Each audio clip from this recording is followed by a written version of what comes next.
Hello guys, welcome back to Play Productions. Apparently, Fox News thinks video games actually make you violent. So yeah, let's have a look at the clip. President Trump hosted a meeting with video game makers and their critics at the White House today. He was busy. They're looking for ways to reduce youth violence following the Florida school shooting.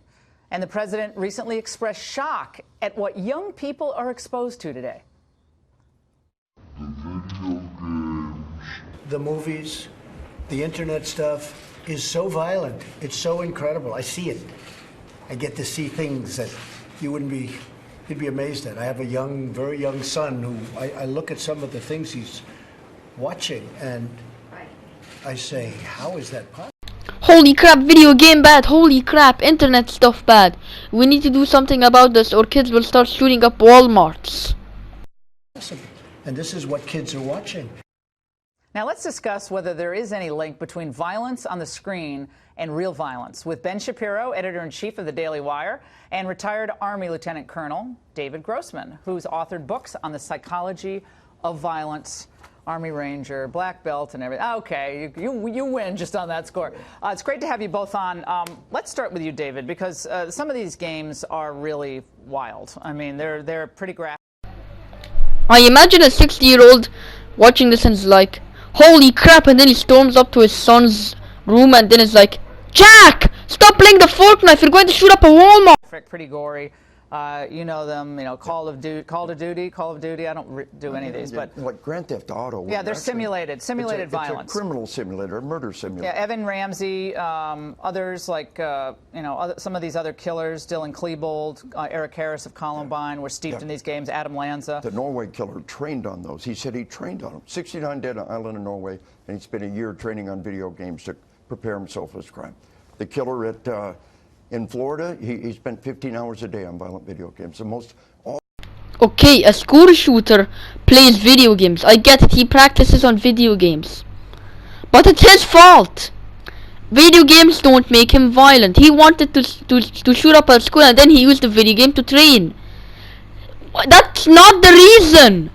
All-consuming, all-pervasive thing in this guy's life are these violent video games. And less than a year ago, the American Psychological Association made a definitive statement. There is a clear, unequivocal link between violent video games, violent behavior. Their blood pressure goes up, their heart rate goes up, violent actions go up. The data is... What do you mean video games are linked to real-life violence? If you looked at the graph from 1990 to 2019, you'd realize that that compares the amount of what's it called again? The rate of school shootings to the amount of home consoles in homes. You realize that school shootings will go down and home consoles will go up. The graph doesn't lie. And what do you mean heart rate? What do you mean? Anyone's heart rate will go up, okay?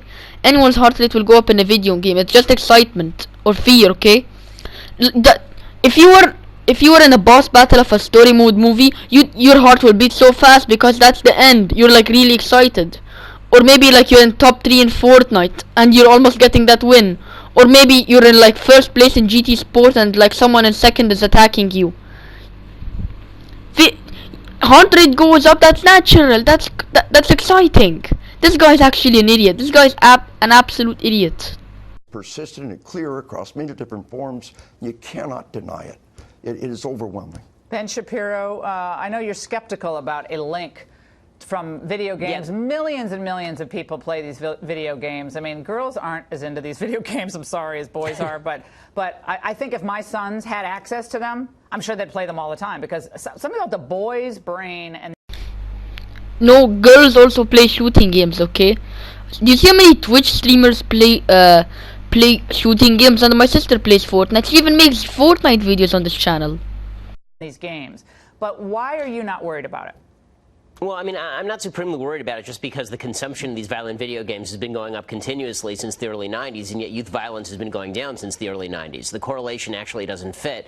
As far as individual instances, I mean, you can find patterns in very sporadic instances among virtually all data sets, but there's some pretty mixed data about this. It's true that the American Psychological Association recommends that parents not allow their kids to play these games. I wouldn't let my kids play these games because I think they're immoral, frankly, but that should really be up to parents. I'm not sure the government should be in the business of stepping in. In 2011, Justice Scalia, in a majority decision 5-4, found that it was actually unconstitutional for the state of California to regulate the capacity of parents to be able to get these video games for their kids, or even for kids to get them themselves without parental permission. He saw that as a content violation under the First Amendment.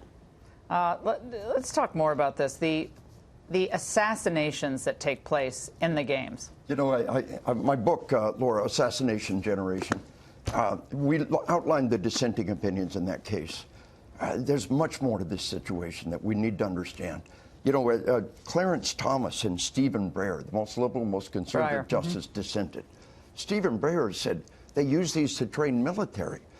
I'm not a medical expert, but I know who is, and it's. See, this guy also knows the graph that I was talking about. But he's still an idiot because he's saying it's immoral. Killing a 3D modeled character is not immoral, okay? This guy is an absolute idiot. He gets my point. He's less of an idiot than that, but he's still an idiot. Yeah, the other guy, that guy who wrote stupid Assassination Generation back and again. This guy, so what also if the military uses those games to practice? Racers use racing games to practice. Games are meant to be realistic, idiot. Not the people the video game industry put out. You need to know more about that case. The data is so overwhelming. And when I was a kid, nobody buckled their seatbelt. We're all just fine. Not everybody with their seatbelt unbuckled died, but all the ones that died had their seatbelt. So are you saying kids who have predispositions to this, maybe they have a trigger inside of them, they steep themselves in this violence? To it. A great book, Inside the Mind of a Teen. The data is so overwhelming. Looks at a big fat zero. And by the way, see, you're going to tell me now that if people didn't crash, there will be no seatbelts? You're an idiot. Killer. The new factor in every single case. The new factor. The fact that violent crime is down is not true. Are they using these in Army Ranger training? Do they do video simulation now? But we do it with law enforcement and military training. We use simulators. You don't see it in Ranger School, but you see it as an integral part of our training. To make killing a conditioned response is part of modern training. We've got to do it. Healthy people have to be trained to kill, and the video games do the same thing to the kids. And Ben, what I always think about this is, you know, science or not, for young children to continually see images of heads exploding, chests opening up, you talked about the immorality of all of this. Whether it's constitutional or not constitutional, maybe as a society we have to talk about what numbing ourselves to this very graphic violence. It's not like cartoon. This looks like a real person's head exploding. And it's over and over and over again. And you're doing it 10 hours a day, and you're playing with people in other countries. That's where you're getting your stimulation. And boys need to be outside playing. They need to be doing physical stuff. Instead, they're sitting there on these screens all day. I just don't see how any of that's good. I fully agree with all of that. I just think there's a question of parental authority, and I think it's a question of how we as a society choose to raise our kids, not necessarily a question of governmental regulation.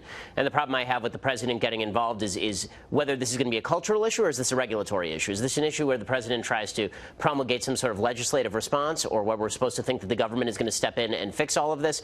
Because, again, I'm not sure that the statistics match up in terms of just public policy, but I think we're all in agreement that we'd all prefer that kids play less of this, and we have a pretty robust rating system on video games as well. I hope it gets more robust, and I hope more parents take responsibility for the crap their kids are putting in their system. You know, the Adam Lanza, who had such an empty look in his face, he obviously had severe mental problems as well. We have laws protecting our kids from guns and tobacco and alcohol and pornography, sex, automobiles, firearms, and all those other areas. They wouldn't buckle their baby in their car seat if it wasn't the law. It's not to get done until we take action. Most major nations on the planet regulate children's access to these games. We're about the only major nation that doesn't do that. Well, I'm glad I don't like these games, so it's great to have both of you on.